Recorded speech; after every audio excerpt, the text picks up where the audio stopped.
चलतु सांग मैंने आज आम सुजी गोटे टेस्टी और हेल्दी ब्रेकफास्ट रेसिपीटे बनवा से मुझे 1.5 कप पानी नहीं आवश्यकता अनुसार लुण छेचा अदा टे पकई नेली तापर 1 कप सुजी को पकईकी धीरे धीरे मिक्स करनेली। एबे ई सुजीर जंतणी को 10 मिनिट रेस्ट रखा सारिबा परे भल से चकटी नबा एमती बॉल रो आकार दे नबा सुजी को। तापर ए सब सुजी बॉल को आम स्टीम करनबा मीडियम फ्लेम रे 10 मिनिट पई।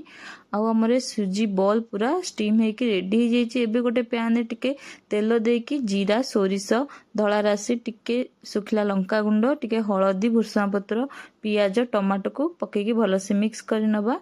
तापर सुजीर बॉल गुड़ाक एथरे ऐड करनबा ताको भल से मिक्स करनबा। मीडियम फ्लेम रे एहाको आमे 7 मिनिट पर्यंत कुक करनबा। आउ तापर हमर रेडी हो गला सुजीर ए टेस्टी ब्रेकफास्ट रेसिपी। टिके चाट मसला एथरे पकेनबा बहुत बड़ा टेस्ट आसीबो। थरे निश्चय ट्राई करिवे।